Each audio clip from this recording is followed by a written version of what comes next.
shoved, it needs to be shoved. It needs to be shoved, it needs to be shoved. It needs to be shoved, it needs to be shoved.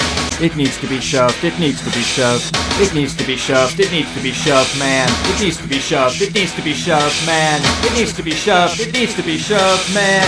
It needs to be shoved, it needs to be shoved, man. Today we are going to look back at one of my favourite parts of TNA of all time, Paparazzi Productions. The positives of this angle vastly outweigh any negatives. It was incredibly funny, it gave several wrestlers a character, and it got some use out of Kevin Nash. This is comedy done right in wrestling, and unfortunately some of the stuff that happened in these segments just wouldn't fly today. Shove It Squad, I hate to say it, but the Hawk was born 20 years too late into this world. And judging by the average age of my fan base, a lot of you might feel that way as well. I'm sure there are a lot of you out there that are tired of having to be politically correct all the time. Well, let me tell you, brother, make sure you shove that subscribe button and shove and smack that bell icon. I want to get a bit of a buzz going down in the comments section below. Let me know if you think Kevin Nash had the best intentions for the X-Division guys, or was it just a massive joke to him? Shove it down below. Paparazzi Productions all began with Alex Shelley. He hadn't been in TNA for long, originally coming to TNA in 2005 as a toy boy for Goldilocks, who called him Baby Bear. The gimmick of her collecting wrestlers' contracts didn't last for long. Once Shelley was released from her tight grips, he didn't have much going on except being a bland but good wrestler in the X-Division. He briefly teamed up with the equally bland Roderick Strong and Austin Aries, reforming their ROH gimmick. But this lasted for an even shorter amount of time, because Roderick Strong and Austin Starr got in trouble with TNA management. His gimmick became that he was just a normal wrestler that carried a camera to the ring before his matches to tape how cool his moves looked. So a bad gimmick, it was never going to get him anywhere, right? Wrong. Shelley got involved with the Planet Jarrett faction, and I guess because he owned a cheap camera, Jarrett hired Shelley to get footage to blackmail people with, like Jackie Gader and Christian Cage's wife.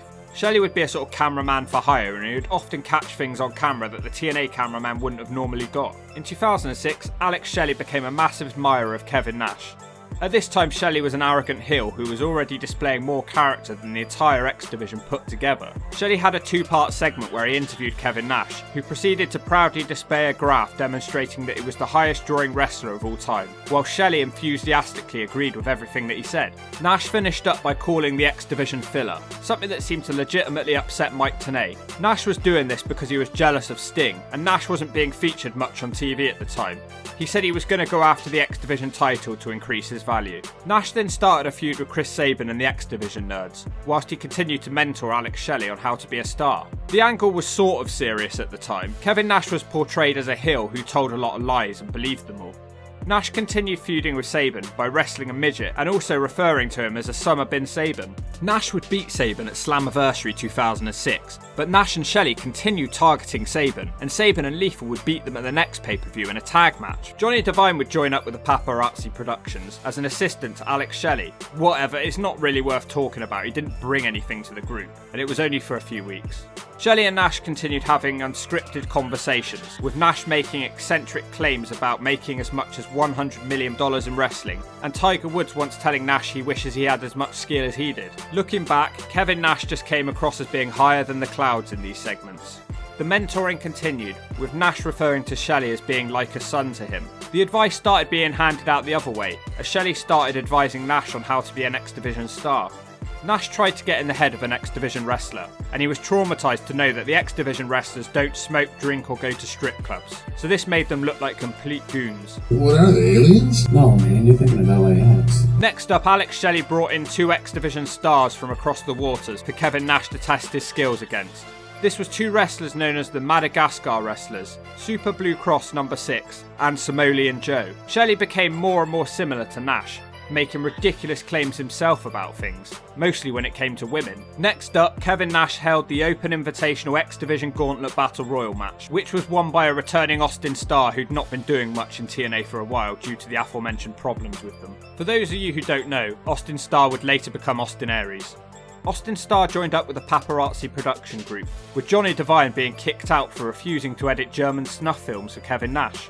Nash instructed Shelley to record everything that Austin Starr did. As the weeks progressed, Shelley seemed more and more jealous of Kevin Nash's relationship with Austin Starr.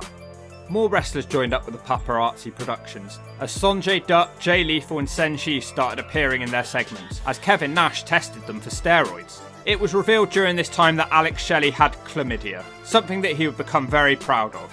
The X-Division guys were already showing a lot more personality in these segments. Well, apart from Senshi, who would only ever say the word warrior. Warrior, warrior, warrior.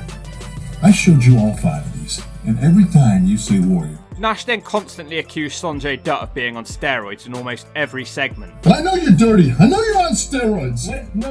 What's this look like? What's this look like? Testosterone? No. What's this look like, huh? No. The juice? This is an ambush. What's this, huh? This is an ambush. Barry Bonds? That's what I like about these Paparazzi Production segments. They had a lot of reoccurring jokes.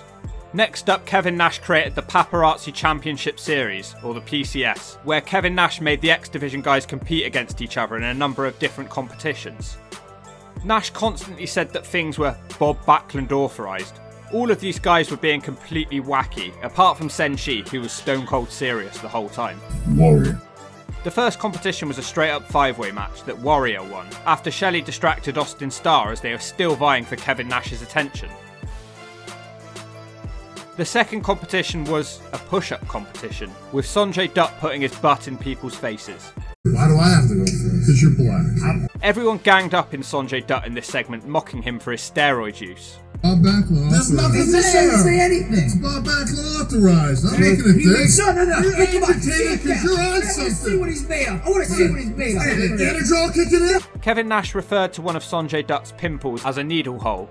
Jay Lethal won the push-up competition, and Nash invited everyone to kiss the winner. The third competition was a pogo stick challenge. Shelley said what an inspirational story it would be if someone with chlamydia could win the match. He didn't win it, unfortunately, and people with chlamydia to this day are still left without a hero. The winner of this challenge was Sonjay Dutt, who wore some extra springy shoes, which Kevin Nash said was authorised by Bob Backlund. The fourth competition was a limbo challenge. It was around this time that Kevin Nash kept insisting that he was a black guy. Jay Lethal won again, with Nash inviting everyone to kiss him. The fifth event was musical chairs, with Kevin Nash singing in a megaphone, and Warrior refusing to take part because he's boring, I guess.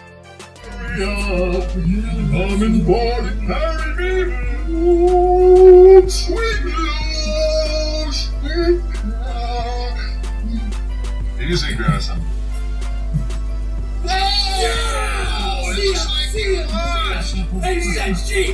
Get out of here! They even started singing the old TNA outro song, which I miss to this day. Rush. Joey, guys. Adrenaline rush, adrenaline rush. Adrenaline rush, adrenaline rush. Adrenaline rush, adrenaline rush. Austin Starr won the match after Nash pretended to stop singing and then suddenly started again. The final event was a poker challenge, but it was really just a random card draw with the highest card winning. This was the weakest of all the segments, with nothing funny happening. Shelley won with the highest card, and Kevin Nash announced that him and Austin Starr would compete at the pay-per-view to be crowned the winner of the PCS. Nash also said that there would be 3 judges in case the match didn't finish within a 10-minute time limit. And surprise, surprise, it did indeed need those 3 judges, because it went to a 10-minute time limit draw at Final Resolution 2007. The 3 judges were Fat Naked Oily Guy, Somalian Joe, and Bob Backlund. It was cool to see him involved after how many times he was brought up in these segments. How could he not be involved in some way? Backlund refused to crown a winner and called Shelley Alex Shelton. Nash ordered a 5-minute overtime and Shelley pinned Starr to be crowned the PCS champion. Hold your hawks though, because it's not quite over yet, Hawkamaniacs. Sonjay Dutt and Lethal were upset that the competition had ended as they hadn't really gained anything from it, so Nash said that he would be giving them both a makeover. In the meantime, Shelley went with JB and Eric Young to buy Eric Young some condoms. This is one of my favourite TNA segments of all time, as they ran into James Storm as they were buying extra small condoms and Storm made fun of them. Sonjay Dutt and Jay Lethal visited Dr. Nash, who specialised in dysfunctional wrestler syndrome. Nash claimed he created Kurt Angle, Jeff Jarrett, Samoa Joe and Sting, and would help Sonjay and Lethal become as big as them. Next up, Nash held a fake game show called Paparazzi Idol to try and bring their personalities out. Jay Lethal failed at singing and beatboxing, but when he was asked to do an impression, he pulled out a pretty good Macho Man impression, and Nash finally seemed impressed. Nash gave Lethal some important advice around this time and warned him that the white people were holding them back. Dude, you gotta start playing the race card. That's not cool. Dude, play the race card. I've been doing it my whole life. What? Yeah. I'm sick of waiting. He then handed Lethal a hat and glasses, and Black Machismo Jay Lethal was born.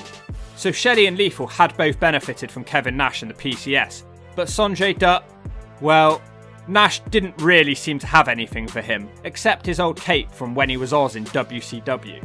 Nash said that the Paparazzi Productions had a lot of non-wrestling related work coming up, like an increased amount of Portuguese snuff films and working with blind midgets.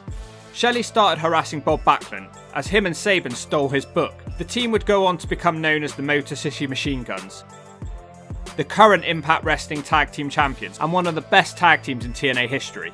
And obviously when it comes to Jay Lethal, it gave him such a character overhaul, and the fans cared about him a lot more, so I'd consider Lethal's time in the PCS a massive benefit to him. And let's be honest, let's talk about Kevin Nash. What would he have been doing if it wasn't for this? There was no way they were going to use him better than this. They might as well have just had him being hilarious. Think of it, what did he do after this really? He was Kurt Angle's doctor, and then he was one of the least important members of the main event mafia, just standing in the background. So what would you rather have him doing?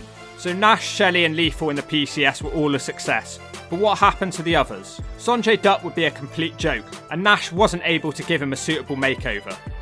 I look like a complete joke. All these months, all this nonsense, Kevin, stick it. His jealousy would lead to him feuding with Jay Lethal. To this day, Sonjay Dutt remains a great wrestler who unfortunately nobody cares about. Maybe too many of the jokes in the PCS were aimed at him, without him getting much of a comeback on anybody. I don't know. He just comes across as a bit wimpy and whiny. I can't help but feel that way. Alright, let me guess. No time for Sanjay again, right? Yeah, we're out of time actually. Back to you guys. The warrior Senshi seemed to hate every moment of the PCS, which just made it even funnier. I mean, the image of him having to play musical chairs is burned into my memory forever. He had a feud with Austin Starr at the end of the PCS, and then he briefly reformed Triple X with Skipper and Daniels before leaving TNA, but he's been and gone multiple times since this. Austin Starr feuded with Senshi as mentioned earlier, but then he was suspended from TNA for his bad attitude and refusing to take vignettes at home on what he said was his day off. He left for ROH and came back to TNA in 2011 as the greatest man that ever lived, Austin Aries. So in my opinion, at the time, all of these guys needed some character work, so I can see what TNA was going with here. But you have to have wrestlers that want to do well and learn. Guys like Senshi and Aries would have been notoriously hard to work with, and I can't imagine them taking on much advice, be it real or fake, from Nash. People said at the time that this gimmick was killing the X-Division, because it came across as Nash was openly mocking these guys.